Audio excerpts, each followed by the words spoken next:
Good morning, children. Welcome to the class. See, last class we finished with the limitations of statistics. We saw what are the limitations of statistics in the previous class.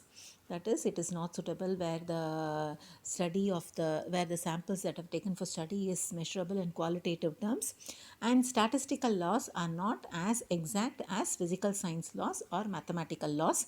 Then a statistics table can be misused if it is taken in the hands of inexperts. Then statistics is not the only method to find a solution for a problem. Having so much of limitations, you cannot just rely on statistics alone to find a solution for a problem. Now, the next topic what we'll see today is about the types of statistics. When you talk about the major types of statistics, you can classify the statistics into descriptive statistics and inferential statistics. Descriptive statistics is a branch of where it involves the collection of data. You summarize the data according to whatever is the requirement or the purpose of taking the collecting the data. It is based you summarize the data based on the purpose of the data for purpose for which the data was collected. Then you transform the data into the usable information, into a content where it could be interpreted easily. So you give a very descriptive format of whatever is the data that has been collected. So looking at the data, you'll be able to clearly analyze all the aspects of the for whatever purpose you have taken. See, for example, population census, that is a data. You cannot just like that take the population census. When we wanted to know the population of Coimbatore, you have to obviously cover all the areas which is covered under the geographical limitations of Coimbatore. Only then you will have a very descriptive information about the population. This type of data collected will be summarized according to the age limit category, and according to the income category you could summarize it, and according to the occupational category you can summarize it, and according to the gender you can classify it. So such type of statistical information which is taken based which gives a very descriptive account of the data that is collected, you call it as descriptive statistics. Next is inferential statistics. See, for example, to understand about a market. See, for example, if if the government has to come out with a new product, okay, new government or any leading business, if they wanted to launch a new product in the market, to understand whether the product will have a good demand in the market, it is not a must that they have to take the survey with the whole population as such. If a new product has to be, let us take for example, a new brand of paneer has to be brought into the market, or milk or fresh milk, it has to be brought into the market. It is not that the whole of the population of Coimbatore have to be taken into survey. So for this reason, what they can do is they can take a sample data and conduct and collect the statistical information about that, and from that they can infer about the whole population. So to understand about the the likes and dislikes or the preferences of the whole Coimbatorians, they can take a sample data, and then on that sample number they can conduct the survey and then come to a conclusion, or they can interpret based on the references that they have collected about the from the samples. This type of statistics you call it as inferential statistics. Now, this flow chart, it tells us about what are the different types of statistics. Next, there is what is the difference between descriptive and inferential. See, when we talk of descriptive statistics, it takes into consideration the whole population for studying.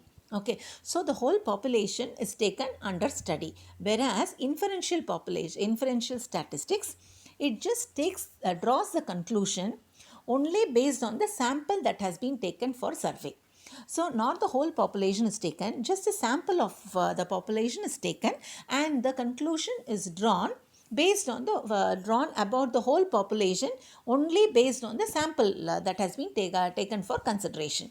Next is the data in the descriptive statistics, the data is presented in a very meaningful manner. It is being presented, it can be presented in the form of charts. The data could be presented in the form of diagram, graph, and any other description could be made in words also. So it gives a very clear descriptive because the whole population is taken under study and information is gathered about the whole population. Whereas under the inferential statistics, it is just a hypothesis. See, it is not that the whole population has to behave only based on the sample study. It is hypothesis. Hypothesis means a study taken. It could be right or it could not be. It could be wrong also. It is just a testing done. Instead of a test being conducted for the whole population, a small sample is taken and a test is conducted based on that. And it is just based on prediction. Whereas under descriptive statistics, conclusions are drawn only based on the information. What is it? Factful information that has been collected. But here it is more like hypothesis. Testing is done and prediction is based only on the outcome of whatever the sample that has been tested. And in case of descriptive statistics, it gives a summary of data.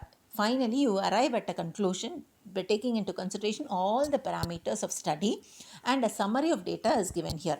But whereas under inferential statistics, it just gives us, it makes us understand this is the way the whole population will react. Okay, see, to understand, see, for example, you are going for a movie, and when you are coming out of the movie, of the theater, there would be media people who just wanted to find out the feedback about the movie. To get the feedback about the movie, are they conducting the questionnaire to all the people who had gone for the movie? Definitely no. It is only to few people who come out of the theater. The media people just get their opinion. This is inferential statistics. Now, here, can you say that the prediction or the testing, whatever is being done based on this inferential statistics, can you say that it is true? Out of the whole lot of 400 people who have viewed the movie, if 10 people are taken as a sample and the opinion about the movie is obtained from them, definitely cannot reflect the true picture of the movie, or the true review of the movie could not be obtained from the inferential statistics. That is what is given in the third point. Next is data. Another important terminology which is being used in statistics. Data is what? It is an information. It is an information about what? It is a fact, and it is normally collected in quantitative terms, that is in numbers it is collected, and those numbers are collected only for examining, and finally it helps in making a decision. Okay, so this data, it could be in the form of data means it is a raw form of statistics. Before arriving at a conclusion, the first hand information which has been obtained from the population, you call it as data. Okay, or otherwise data are basic raw materials. To work on statistics, you need some raw material, right? That raw material, you call it as data. And this data could be broadly classified into quantitative data and qualitative data. Quantitative, opposite qualitative. Quantitative, anything which is measured in quantifiable numbers, in definite units. If you are able to measure, you call it as quantitative data. When you are able to assign a number to that particular information, you call it as quantitative data. For example, age of a person. Can you give a number to the age of a person? Yes. The income that is received by a individual. For that also we can give a number. The number of houses in the particular apartment, that also could be given a number. So such information collected, you call it as quantitative data. Next is qualitative data. It refers to the quality aspects or the features which is measured, the quality which is observed in that particular data. You call it as qualitative data. See, for example, the community, okay, the rank, honesty. Okay, to what extent this person is honest, it is a quantifiable data. See, ranking a person, individual, ranking a movie and giving stars. See, many a times, many of the app, see, whenever you are using an app, it will just ask you to give a rating, is it? Okay, 3 stars, 2 stars, they are asking you to, that is qualitative data, because I am going to give 2.5 stars. Okay, can you exactly say that my 2.5 stars means my happiness, or my what does it my preference towards this product is of this much what is it this much number? It is not possible. My liking or disliking, honesty, kindness, okay, the level, your satisfaction, all those refers to quantitative qualitative aspects. These aspects you cannot assign a correct number to these uh, observations. So such type of data, if it is collected, it could be called as what qualitative data. See, for example, you are I'm giving you the name of 5 movies.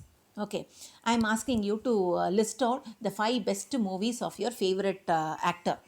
You will definitely give ranking, is it? But can you say that this movie is the best one? This I like this to this much number is the uh, to this level. Can you give number quantitative value for that? It is not possible. You can only rank the order of your favorite movies. Such type of data you call it as qualitative data. Next is nominal data. See, nominal data are, it is the outcome of 2 or more categories. Okay, when you take the samples according to some quality characteristics. See, for example, the classification of students based on sex.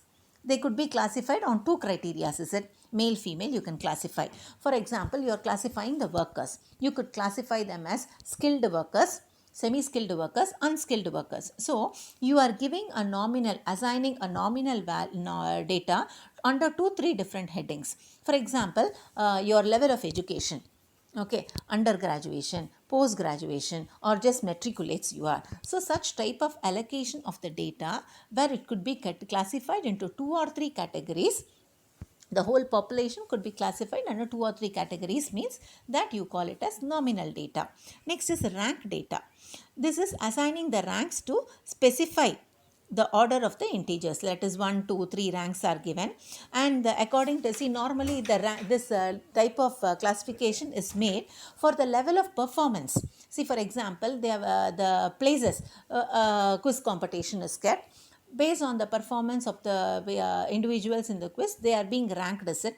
So, for example, when an interview is conducted, the best performer would be rated as first place, to be rated as a first in rank. Likewise, okay, when people or samples or observations are ranked according to the level of performance, such type of data classification you call it as rank data. These are the different types of data, that is quantitative data, qualitative data, nominal data, rank data. Quantitative, example, age, income, number of houses in the apartment. Qualitative, I told you, kindness, honesty, sorry, all those come under qualitative aspects. Nominal, where the observations could be categorized on 2-3 headings. Next is rank data, where you give preferences based on the performance. You rank as 1, 2, 3 and all. These are the different types of data. Now, let us go to the next topic of what are the different sources of collecting the data. Now, based on the data sources, you could classify the data as secondary data and primary data. Primary data and secondary data. Primary data means those data which does not exist already. You are collecting the information or the data for the first time, okay, directly from the source or directly from the nature. When the information is collected directly for the first time, covering the whole population, okay, or about the sample, or taking a sample into consideration, and sample observation is taken, and then you are collecting the data for the first time, you call it as primary data. A very simple clear example for primary data is directly you meet the customer, get their opinion by asking them to fill the questionnaire form. That is primary data.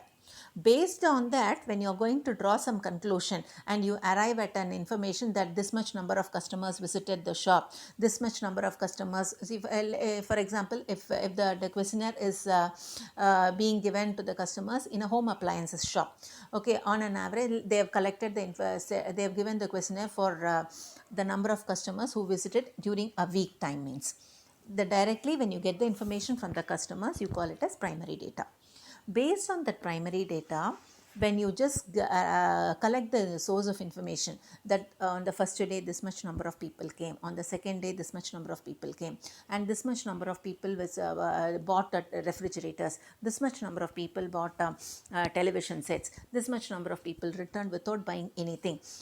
Based on that, when you are able to draw a conclusion, then that is called as secondary data. Already the data is there, a table, a source of information you have got. From that, when you are making any interpretation or you are drawing conclusion, means that you call it as secondary data. Secondary data already exists there. See, there is the information has already been procured by the primary source, and these information are either published or it could be unpublished also. Okay, from, and then we take the data from the already published or unpublished sources, means you call it as secondary data.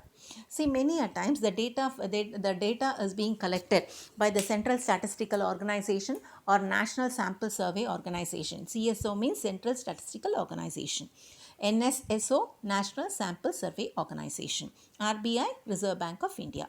See, the Reserve Bank of India have to publish year after year how much, all the information, statistical information about the banking sector. That the information that RBI collects is the primary data.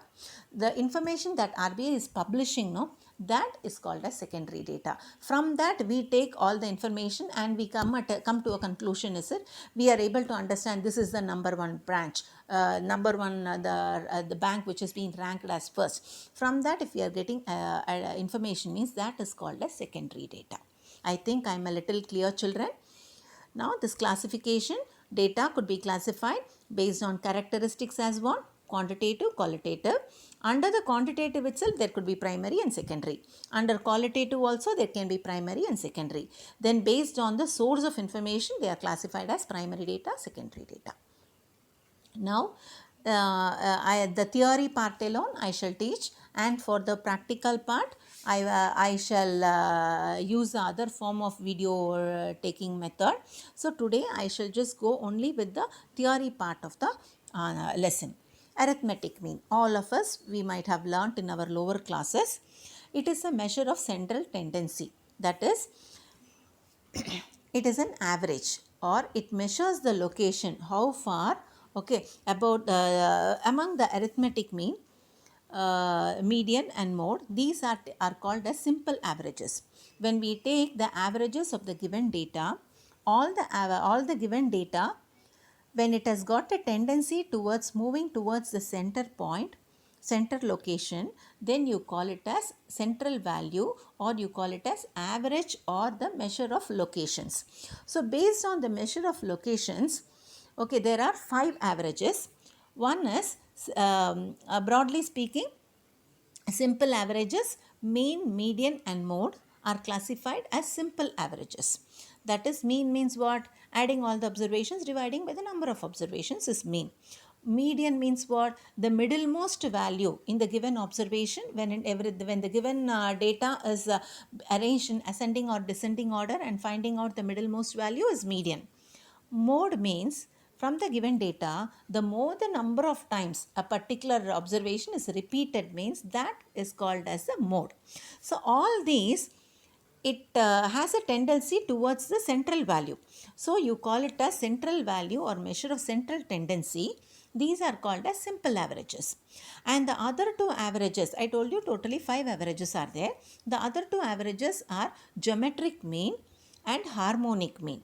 These are special averages where certain other parameters are also taken into consideration for studying. I want you to underline this. Simple averages. What all comprises of simple averages? What are the 2 types of mean which comes under the special averages? The meaning of what is average. Average is what? It is a measure of central tendency. It is a typical value around which other figures congregate. Congregate means gather into. See, when we take average, see for example 5 subjects are there, and the marks obtained by all the 5 subjects is given to you. If I ask you to find average, you will take into consideration the marks obtained in all the 5 subjects, and you will add everything, divide by the number of subjects 6, and you arrive at a value. That value, okay, revolves around or congregates, okay, it will represent, okay, all the subjects value. Okay, it will be a value which is a representative of all the 5 6 subjects marks. The average stands for a whole group, okay, which average, it is a part of the whole group, it just represents. See, for example, you are getting 80 in maths, in language you are getting 70, and in English you are getting 68, and in mathematics you are getting 82, and in business maths you are getting 82, in economics 78, commerce 79, and in accountancy 90. So all the marks are not related to each other. But when I ask you what is your average performance, what will you do? You cannot say that your average performance is 98 just because you have obtained 90 marks in accountancy. Neither you can accept that your average is 68, which you have obtained in your language. So what will be your average?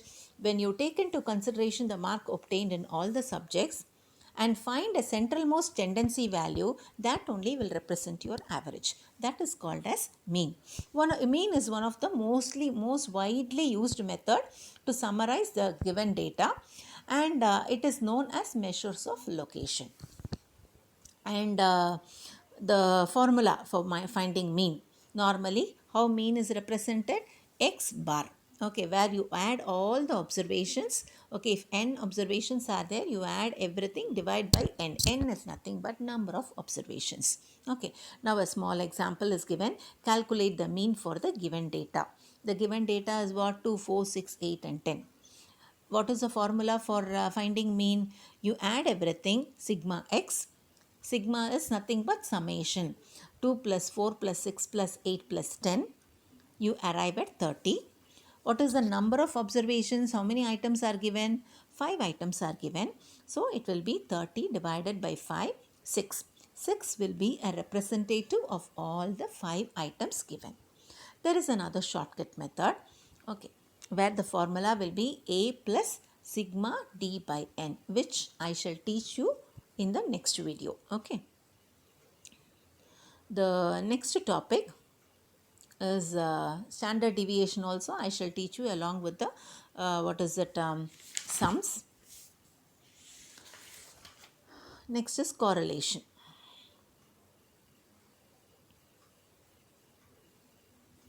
Correlation, it is a statistical device.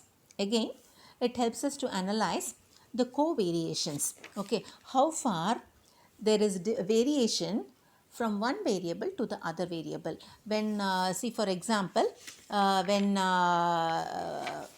few variables are given, how far there is distance, this one variable varies from the other variable. Price and supply is given. For example, price and supply is given means how far there is deviation between price and the supply.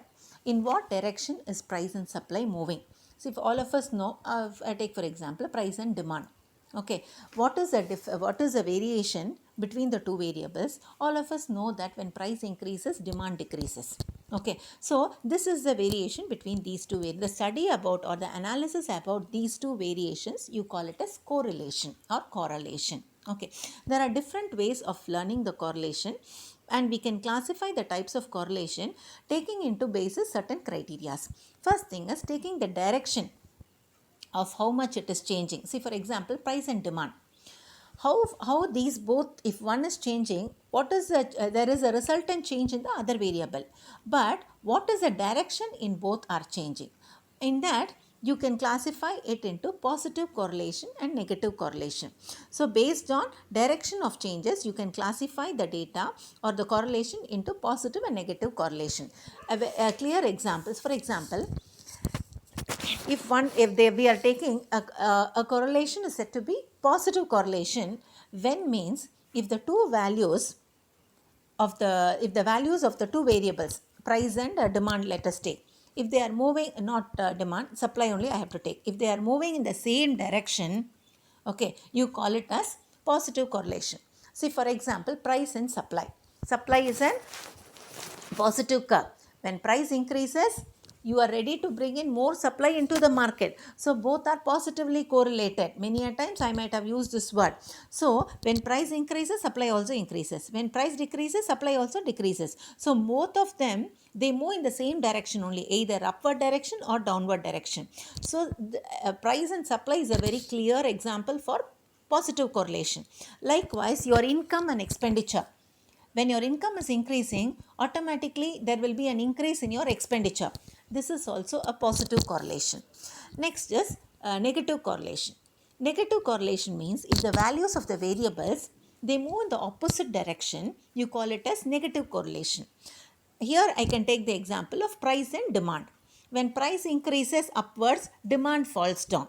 Okay, so they move in the opposite direction. So they are called as negatively correlated. Okay, there is a negative correlation between price and quantity demanded. The next type of correlation is based on the number of variables that have been taken for study. First thing is, in that, simple correlation. When there is only one variable taken for study, you call it a simple correlation. Okay, the number of workers in a farm. Okay, the number of houses in an apartment. Here only one variable is taken in for study. Okay, the productivity that is there for the month. It is a single variable for taken for studying. So you call it a simple variation correlation. Next is if three or more variables, if two variables are taken for study, you call it a simple correlation, because you take one variable, number of workers and productivity. If 10 workers are working, productivity is this much. If 20 workers are working, the productivity is this much. So when two variables are taken for study analysis, you call it a simple correlation. Multiple correlation. When more than three variables are taken for study simultaneously, you call it as multiple correlation. See, for example, what are the factors which determine the quantity demanded? Factors which determine demand. Okay, there can be many factors which determine demand, is it? What are the factors? Price of the commodity, price of substitutes. Okay, next is taste and preference, income of the buyer. Okay, what is it? Apart from that, the climatic changes. All these will decide the quantity that is demanded. So it takes into consideration more than three variables. So it is called as multiple correlation. The next is partial correlation. If there are more than two variables, but only two variables are considered and the other variables are kept constant. Okay, if such a thing is there, you call it as partial correlation. A very clear example is when we learn law of demand. When we learn law of demand, we are taking only two parameters for consideration. In the x-axis, we take quantity demanded, y-axis, we take price. So, how many variables are taken here? Only two variables are taken here. The remaining variables which determine that quantity demanded are kept constant. We assume price of substitutes to be constant. We assume income to be constant. We assume the taste and preference to be constant. So these factors, other factors which influence demand, are kept as constant, and we are taking into consideration only the two factors, price and quantity demanded. Such a type of correlation, you call it as partial correlation. The next type of correlation is the correlation based on consistency of the ratios. Consistency of the ratio of change between the variables. How far these variables are changing, what is the ratio between the variables that tend to change. In that you can call it, you can classify as linear correlation and non-linear correlation.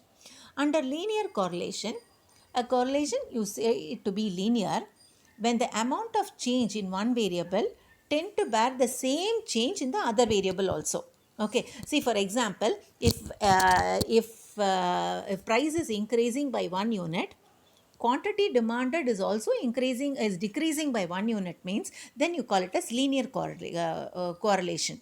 In such a case, the power will be 1 only for the variables. Okay, the x will have only 1 as a power. Such a correlation, you call it as linear correlation. I'll explain it to you once again. When you are taking two variables into consideration, that is price and quantity demanded, means if price is increasing by 1 unit, if quantity demanded is decreasing by 1 unit, means then you call it as what? Linear correlation. Non-linear correlation means when there is a change in one variable, it does not have the same ratio of change in the other variable. If price is increasing by 1 unit means the quantity demanded is decreasing by 3 times, 4 times. Then such a change you call it as non-linear correlation. In this case, the x will have a power. The number of times it is changing. Okay, you call it x will have a index of it will have a power. It can be 2, 3, 4. It can be anything. So with this, today I shall finish the class, children. I want you to revise for the forthcoming examination which you will be writing in the month of Jan. Thank you. Have a good day. Bye.